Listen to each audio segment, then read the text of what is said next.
In this module, we're still talking about motivation, and we'll be finishing up motivation this week.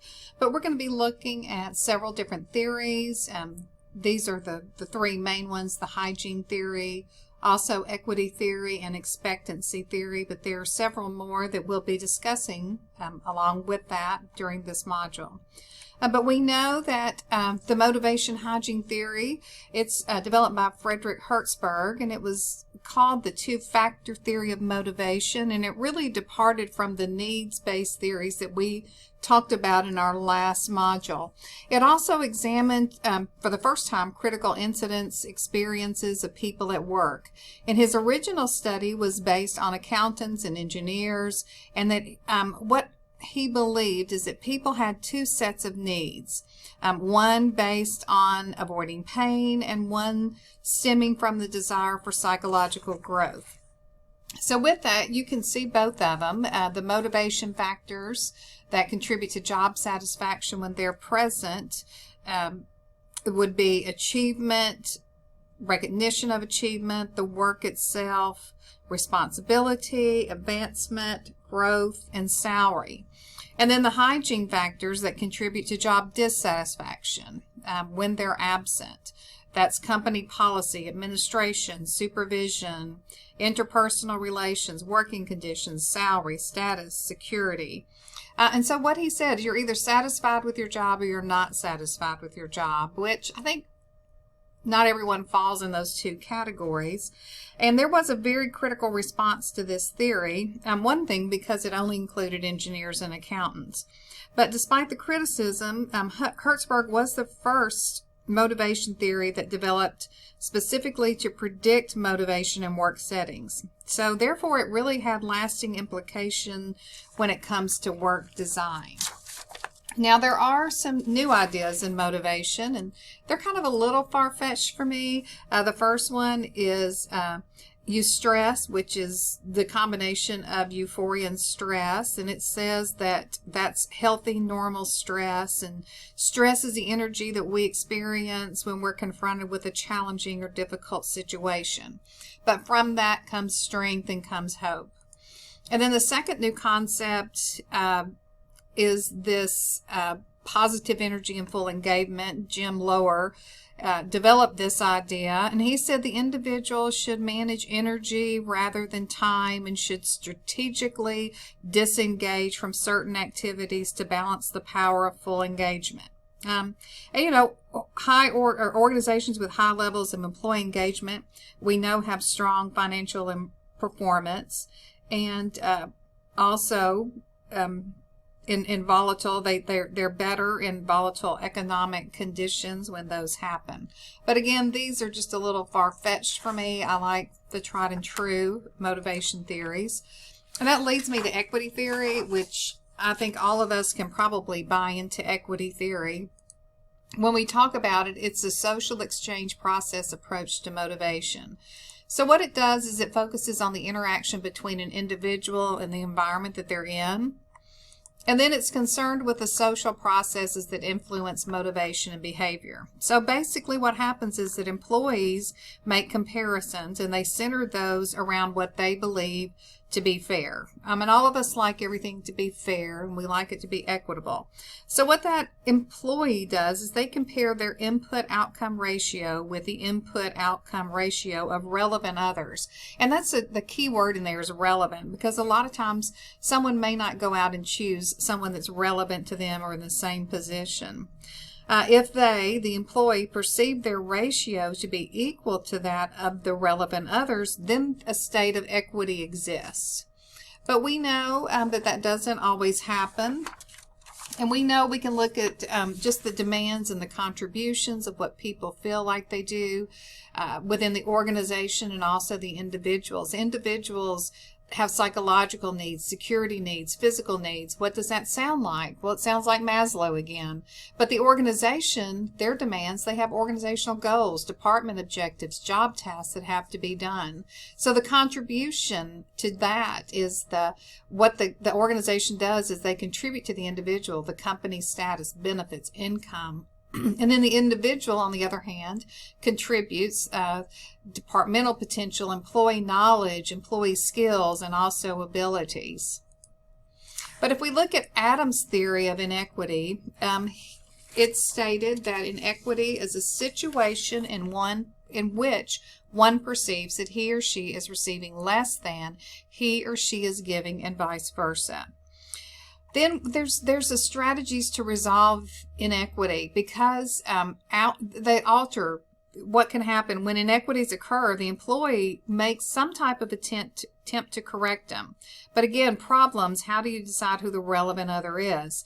So what happens, how an employee thinks about it and how they try to resolve it. They might alter the person's outcomes and inputs.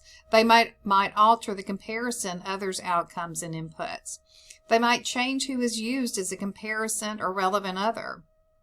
Or they might simply rationalize the inequity. And a lot of times they just leave the organization because they believe that it's not fair. So let's look at this inequity and work. So what happens, or equity and inequity at work? Equity exists, A, if you believe that your outcomes and your inputs are equal to the compared others, yay, life is great, everything looks good. But the negative inequity, that's inequity due to being under-rewarded, because your outputs and inputs, when you compare them, you're giving more, and the other people are not producing. So you feel like you're under-rewarded. Then again, on the other hand, it could be positive inequity. Maybe it's inequity due to being over-rewarded. But if they, and again I keep saying they, the employee, perceive the ratio to be equal to that of the relevant others, then equity will exist and life is wonderful.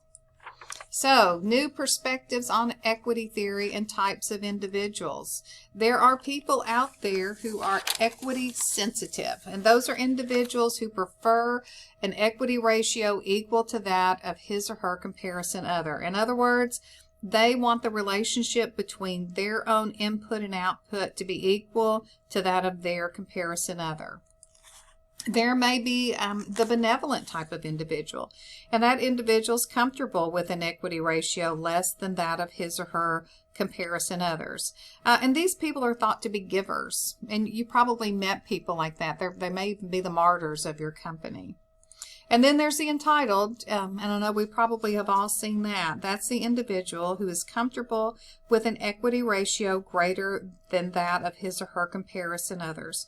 And these are the people often thought of as takers. So let's look at equity theory. This was developed by Victor Room. And it's a cognitive, and when I use the word cognitive, that's a thinking process founded on two notions. And it assumes the following. It assumes, number one, that people expect certain outcomes of behavior and performance. So we expect things. We expect people to behave a certain way. We expect people to perform a certain way. And then the second thing is people believe that there's a correlation between the effort they put forth and the performance they achieve and the outcomes that they receive. So let's look at some of the key constructs of expectancy theory. Balance. That's the value or importance one places on a particular reward. And we all place different importance, different value on a reward that's out there. Expectancy. It's the belief that leads to performance. If I try harder, I can do better. I've just got to put more into this. Instrumentality. It's the belief that performance is related to rewards. If I perform better, I'm going to get more pay. And all influence a person's motivation. So we can look at the expectancy model for motivation. So we can see the perceived effort and performance probability. We're going to put in effort. What are my chances of getting the job done if I put in the necessary effort? Which relates to performance. But you can see performance reward probability. What are my chances of getting the rewards if I value if I satisfactorily complete this job? And then reward. It's the perceived value of rewards. What rewards do I value? So let's talk about some motivational problems and moral maturity, because there's causes of motivational problem. And that's disbelief in a relationship between effort and performance. Some people just don't get it. And it may be performance and rewards. If they're not, have the moral maturity to go with that. Or they just have a lack of desire for the rewards offered, and they may not be interested in that reward that you're offering. But the moral maturity of a person should be considered in order to understand altruistic, fair, and equitable behavior. Moral maturity is the measure of a person's cognitive, which cognitive again is thinking, moral development. And we have to understand that not everyone is at the level of the moral maturity. And that doesn't have to do with age. A lot of times it's how we're socialized, how we're raised, and what we consider and our morals that have been taught throughout life. And then let's just think about cultural differences in motivation. We have to know that motivation theories in use today have been developed by and about Americans. So if any of you have traveled or done business in foreign countries, then you understand that not all countries have the same motivation that the United States has. And then we really have to examine the universality of motivational theories, what they bring forth in the existence of cultural differences. And not all cultures have the same characteristics as American cultures. Many cultures desire interesting work and other factors. And in my traveling, and I've done several study abroad tours and study abroad trips in different European countries, even going from Italy to France to the UK to Croatia. It's just how different the businesses operate, how relaxed some cultures are, and then how formal other cultures are. All right, this wraps up all of the lectures on motivation theory, and this is the lecture for this week, but you will have other activities that you'll be responsible for, and please make sure you check all of your assignments and go through the entire course.